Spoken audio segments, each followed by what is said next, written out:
Super ஸ்டாரோடைய Rajinikanth படம் கோச்சடையான். இந்த படம் ரெடி ஆனதுக்கப்புறம் ரிலீஸ் ஆகுறதுக்கு என்னவோ இவ்ளோ நாட்கள் எடுத்துருச்சு. ஆனா இந்த மாதிரி லேட் இல்லாம ரொம்ப சீக்கிரத்துல ஒரு படம் நடிச்சு, அத எவ்ளோ சீக்கிரத்துல வெளியிட முடியுமோ, அவ்ளோ சீக்கிரம் வெளியிடலாம் அப்படின்னு முடிவு பண்ணி நடிச்சிட்டு இருக்கிற படம் தான் லிங்கா.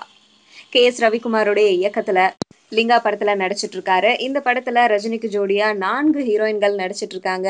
பிரிட்டிஷ் ஆக்ட்ரஸ் இர்வின், அதுக்கப்புறம் சோனாக்ஷி சின்ஹா, அனுஷ்கா, ஒரு முக்கியமான பாடல்ல நயன்தாரா. அண்ட் இந்த படம் எவ்வளோ சீக்கிரம் முடிக்க முடியுமோ அவ்வளோ சீக்கிரம் முடிச்சுட்டு கொஞ்ச நாள் ஓய்வு எடுத்துட்டு அதுக்கப்புறம் டைரக்டர் சங்கருடைய இயக்கத்துல ரஜினிகாந்த் படம் நடிக்க போறாரு அப்படிங்கிற நியூஸ் வெளியாயிருக்கு. டைரக்டர் சங்கர் இப்போதைக்கு படம் எடுத்துட்டு இருக்காரு. அந்த படத்துல ஒரு சில காட்சிகள் இன்னும் எடுக்கப்பட வேண்டியிருக்காம். ஜூன் மாசம் இல்ல ஜூலை எண்ட்ல இந்த பாடல்லாம் முடிச்சுட்டு படத்தை ரிலீஸ் பண்ணிட்டு கொஞ்ச நாள் ஓய்வு எடுத்துட்டு திரும்பவும் ரஜினி கூட சேர்ந்து ஒரு படம் பண்ணலாம் அப்படின்னு முடிவு பண்ணிருக்காங்க. இது ரெண்டுமே லிங்கா படமும் படமும் வெளிவந்ததுக்கு அப்புறம் தான் நமக்கு தெரிய வரும். இருந்தாலும் சிவாஜி மாதிரி எந்திரன் மாதிரி இன்னொரு மாஸ் படம் டைரக்டர் சங்கரும் ரஜினிகாந்தும் சேர்ந்து கொடுத்தாக்கா ரசிகர்கள் எல்லாருக்குமே கொண்டாட்டம் தானே.